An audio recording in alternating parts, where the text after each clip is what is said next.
నెల్లూరులో రోడ్డెక్కిన MDU operators మాట్లాడుతూ ప్రభుత్వం తన నిర్ణయాన్ని వెనక్కి తీసుకోవాలని డిమాండ్ చేశారు. కరోనా సమయంలో తమ ప్రాణాల్ని సైతం పెట్టి ప్రజలకు రేషన్ అందించామని వాపోయారు.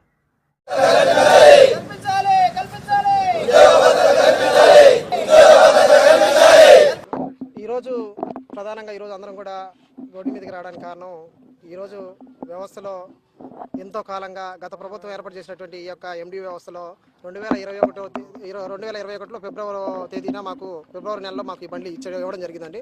అందులో భాగంగా మాకు 6 సంవత్సరాలకు గాను అగ్రిమెంట్ చేసుకుని గత ప్రభుత్వం ఏదైతే ఉందో వైఎస్ఆర్సీపీ ప్రభుత్వం మాకు ఈ బండ్లు ఇవ్వడం జరిగింది.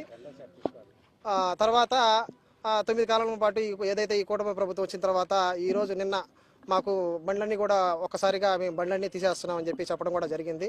మమ్మల్ని ఎన్నో రకాలుగా మేము వచ్చినప్పుడు కోవిడ్ టైంలో ఉన్నామండి. అందరం రెడ్ జోన్లో కూడా చాలా కష్టపడి మా కుటుంబాలను కూడా వదిలి రోడ్డు మీదకి వచ్చి మేము పనిచేసాము.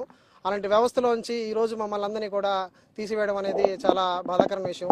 మేమందరం కూడా 9,260 మంది ఎండి ఆపరేటర్లు ఉన్నాము. ప్రత్యక్షంగా పరోక్షంగా ఇంకొక 9,260 మంది ఈ వ్యవస్థలో పనిచేస్తూ ఉన్నారు. 18,500 మంది ఈరోజు రోడ్డును పడిపోయే పరిస్థితి ఆల్రెడీ రోడ్డు మీదకి తీసుకొచ్చేసారు సార్. ఈరోజు మాకు అందరూ కూడా చాలా ఆవేదనతో ఉన్నాం సార్. ఈ రోజు మాకు బండ్లు ఇచ్చేస్తాం, మీకు ఇష్ట ప్రకారం మీరు చేసుకోండి అంటే ఆ బండ్లు ఈ రోజు దేనికి పనికొచ్చే పరిస్థితిలో లేవు సార్. సడన్ గా ఈ రోజు మాకు ఎటువంటి నోటీసు ఇవ్వకుండా ఏదైతే కూటమి ప్రభుత్వం ఉందో మా మీద ఇది నిర్ణయం తీసుకున్నారు. దీనికి గాను మేమందరం కూడా ఈరోజు నెల్లూరు రూరల్ అర్బన్కి సంబంధించిన ఎండి ఆపరేటర్లు ఈరోజు ప్రెస్ మీట్ ఏర్పడడం జరిగింది. అదేవిధంగా రేపు కలెక్టరేట్ ఎదురుగా జిల్లాలో ఉన్నటువంటి అన్ని మండలాలను కలుపుకొని మేమందరం కూడా పెద్ద నిరసన తెలియజేస్తున్నాము. అదేవిధంగా ఏదైతే ఈ కూటమి నిర్ణయం తీసుకుందో దాన్ని వెనక్కి తీసుకోకపోతే మా కుటుంబాలు కూడా రోడ్డు మీదకి వచ్చి ఖచ్చితంగా కూడా నిరసన తెలియపరుస్తామని చెప్పి ఖచ్చితంగా కోరుకుంటున్నాం. అదేవిధంగా మాకు సపోర్ట్ చేసేటటువంటి మిగతా ఏవైతే శాఖలు ఉన్నాయో కూడా వాళ్ళందరూ కూడా సిపిఎం కానీ సిపిఐ కానీ మిగతా ఏ పార్టీలైనా కూడా పార్టీలకు అతీతంగా మేమంతా పేదవాళ్ళం అండి, మా కోసం సపోర్ట్ చేయండి, మీరందరూ సపోర్ట్ చేసి మమ్మల్ని మళ్ళీ వెనక్కి తీసుకునే దిశగా మమ్మల్ని ఉంచాలి, తీసుకోవాలని చెప్పి కూటమి ప్రభుత్వాన్ని కోరుతున్నామండి. అదేవిధంగా కూటమి ప్రభుత్వం పేదల ప్రభుత్వం ఉన్నారండి. అదే పేదలను ఈ రోజు తీసుకొచ్చి రోడ్డు మీద నిలబెట్టాడు సార్. ఈ రోజు రేపటి నుంచి మేము ఏదైనా పని చేసుకోవాలన్నా, ఏం చేసుకోవాలన్నా, ఇంటి బాడు కట్టుకోవాలన్నా, కరెంటు బిల్లు కట్టుకోవాలన్నా, పిల్లలు ఎదిగిన స్థాయిలో ఉన్నారు, చిన్న బిడ్డలు ఉన్నారు, మేమందరం కూడా ఈ రోజు రోడ్డు మీదకి వచ్చే పరిస్థితి తీసుకొచ్చేసారు సార్. మా అందరూ కూడా మీరందరూ కూడా అదేవిధంగా మీరందరూ మాకు సహాయం చేయాలి. అదేవిధంగా ఈ రోజు రేషన్ వ్యవస్థలు ఏదైతే అందరూ హ్యాపీగా ఈ రోజు తీసుకున్నటువంటి సందర్భాలు ఎన్నో ఉన్నాయి సార్. అదేవిధంగా గత సంవత్సర కాలంలో విజయవాడలో వరదలు వస్తే కనీసం అంటే 1200 బండ్లు ఆ రోజు వ్యవస్థలో పనిచేశాం సార్ రేయింబావులు. దానికి కృతజ్ఞతగా భావంగా మాకు టీడీపీ ప్రభుత్వం అనేది మా మెళ్ళలో ఒక దొంగ అని ఒక ముద్ర వేసి ఈ రోజు మమ్మల్ని అందరూ కూడా బయటికి పంపించడం జరిగింది సార్. దీనిలో మేమందరం కూడా చాలా ఆవేదన చేస్తున్నాం సార్.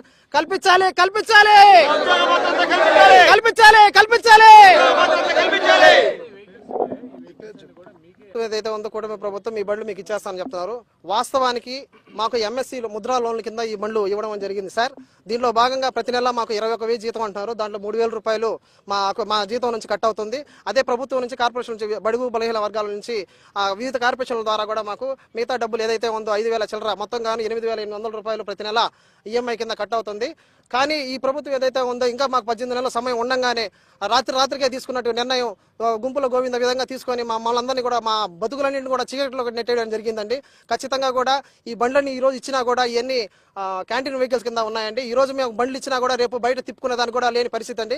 బయటికి రాగానే కూడా దీనికి మళ్ళీ మార్పులు చేర్పులు తీసుకోవాలి. కనీసం ఒక 50,000 రూపాయల దాకా మళ్ళీ బండి ఖర్చు పెట్టుకుని మళ్ళీ ట్రాన్స్పోర్ట్ వెహికల్స్ గా దీన్ని మార్చుకునే విధి ఉంటుంది. కాబట్టి మా అందరూ కూడా మాకు ఖచ్చితంగా కూడా మాకు ఈ వ్యవస్థలో మళ్ళీ తిరిగి మమ్మల్ని అందరినీ తీసుకొని మమ్మల్ని అందరినీ మళ్ళీ ప్రజా పంపిణీ వ్యవస్థలో ప్రజలకి ప్రభుత్వానికి వారధిగా పనిచేసే విధంగా మమ్మల్ని అందరినీ తీసుకోవాలని పత్రికా విలేకరుల సమక్షంలో అందరికీ ధన్యవాదాలు చెప్పుకుంటున్నాం సార్. సీఎం గారు అందరూ చేతులు జోడించండి. అయ్యా మేమందరం పేదవాళ్ళం సార్, మాకు వృత్తిని కల్పించి మమ్మల్ని అందరినీ కూడా మీ యొక్క ప్రభుత్వంలో భాగస్వాములు చేసుకొని అందరినీ ముందుకు నడిపించాల్సిందిగా కోరుకుంటాను. నా పేరు మాసార విశ్వనాథ్ సార్. నేను ఏపీ ఎండియు స్టేట్ సెక్రటరీగా ఉన్నానండి. ఇది ప్రతి ఒక్కరు కూడా తెలుసుకొని ఈ రోజు రేపు మాత్రం ఖచ్చితంగా అన్ని మండలాలు కలుపుకొని పెద్ద ఎత్తున కలెక్టరేట్ ఎదురుగా మా నిరసన తెలియపరుస్తున్నాం. ఇది ఇంకో విషయం ఏంటంటే ఇది రాజకీయాలకు అధికంగా అంటే ఏ రాజకీయంతో సంబంధం లేకుండా మేమందరం కూడా వాళ్ళ బాధలు వాళ్ళు ఉన్నారు కాబట్టి అందరూ కూడా ఈ రోజు రావడం జరిగింది. దీంతో పాటు రేపు కూడా మాతో పాటు పనిచేసే వాళ్ళు ఎవరైతే ఉన్నారో మమ్మల్ని నమ్ముకొని ఉన్నారో వాళ్ళందరూ కూడా రేపు రావడం జరుగుతుంది. ఖచ్చితంగా కూడా మీడియా మిత్రులు కానీ నెక్స్ట్ మిగతా వ్యవస్థలు అయితే ఉన్నాయో ఈ కార్మికులందరూ కూడా కలిసి మాకందరికి సంఘీభావం తెలపాలని చెప్పి నేను మనస్ఫూర్తిగా కోరుకుంటున్నాను. నా మిత్రుడు విశ్వనాథ్ అన్ని విషయాలు చెప్పారు. మీకు కల్మషం లేకుండా ఆయన చెప్పాల్సిన చెప్పారు. నా బాధ అంతా ఏంటంటే గత ప్రభుత్వంలో జగన్మోహన్ రెడ్డి గారు మేము చాలా మిడిల్ క్లాసు పేదల కింద ఉండేవాళ్ళం, చాలా పేదవాళ్ళం మేము. మమ్మల్ని అందరినీ ఆదరించి ఏదో ఒక బతుకు తెరువు కింద ఈ బళ్ళు ఇచ్చారు చేసుకుంటారని. ఈ రోజు ఒక మాట కూడా చెప్పకుండా కేబినెట్ తీర్మానం తీసుకొని మా నాదెండ్ల మనోహర్ గారు రాత్రి సంతకాలు పెట్టి చేసి మమ్మల్ని రోడ్డున వేశారు. రేపు మా బిడ్డలు, మా భార్య, మా బిడ్డలు మేము పరిస్థితి మీద రోడ్డున పడిపోయాము. మా ఆడవాళ్ళు కూడా ఇళ్లలో నుంచి రేపు వచ్చి కలెక్టర్ దగ్గర ధర్నాలు చేస్తా ఉంటున్నారు. ఎందుకు సార్ మా మీద ఇంత కక్ష? మేము కరోనా కష్టకాలం కాడి నుంచి రెడ్ జోన్ కాడి నుంచి మేము పనిచేసాం. 60 ఏళ్ళు 70 ఏళ్ళు ముసలి అందరూ మంచాల మీద పండుకుంటే వాళ్ళ ఇళ్లకు పోయి ముద్రలు వేయించుకుని పనిచేసాం. వెంకటేశ్వరం జగదరెడ్డి కాలనీ అక్కడ మన పెన్నా నది వరద ప్రాంతాల్లో కూడా 1200 బళ్ళు తిరిగి అప్పుడు కూడా మన రాష్ట్రంలో ఉండే బళ్ళని తిరిగి చేసినాయి. అదేవిధంగా విజయవాడలో కూడా మొన్న 1000 బళ్ళు పైన దాకా వరదలు చేస్తే ఆ వరదల కష్టాలన్నీ తీరిస్తే మా ఎండి వ్యవస్థ అంతా తీరిస్తే స్వయాన సీఎం సారే ఏమన్నారంటే ఈ బళ్ళకి మంచి గుర్తింపు ఉంది, మంచి కష్టం చేస్తున్నారు, ఈ బళ్ళని తీయం, మేము 75% మంచి బ్యాక్ ఫుడ్ ఉంది దీనికి, ఈ బళ్ళు అయితే తీయము, ఈ బళ్ళు ఉంచుతాము, మీ ఎండి వ్యవస్థని ఎక్కడ మేము ద్రోహం చేయము, మిమ్మల్ని కాపాడుతామని సీఎం సారే చెప్పారు. ఈ రోజు మమ్మల్ని ఒక్క కేబినెట్ మీటింగ్ లో ఒకే ఒక మాటతో మన మనోహర్ గారు మా సారు మా శాఖకు సంబంధించిన మినిస్టర్ గారు తీయేశారు. ఏం సార్ మేమేం తప్పు చేసామని మమ్మల్ని రోడ్లో వేశారు. రేపటి నుంచి మేము కూలీ పని పోయినా కూడా మమ్మల్ని పని తీసుకునే వాళ్ళు లేరు. మేము చూసి అందరూ 40 ఏళ్ళు పైబడిన వాళ్ళమే, ఏ పని కూడా చేయలేము.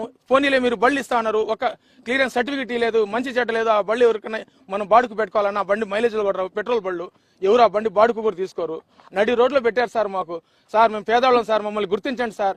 మీకు మమ్మల్ని వెనక్కి తీసుకొని కనీసం మాకున్న పరిమిత కాలం 18 నెలలైనా కొనసాగించండి, మీకు కృతజ్ఞతలు ఉంటాయి. మా తరపున మాకైతే ఏ రాజకీయ పార్టీలతో సంబంధం లేదు, మాకు ఏ పార్టీలతో కూడా మాకు అవసరం లేదు. మాకు మా బతుకు తెరుగు ముఖ్యం. మేము చేసే పని తీసేశారు. ఆఖరికి మేము గ్రామాల్లో కూడా తలెత్తుకుని తిరగలేకున్నాం సార్. అంత హేళన అయిపోయారు మా బతుకులు.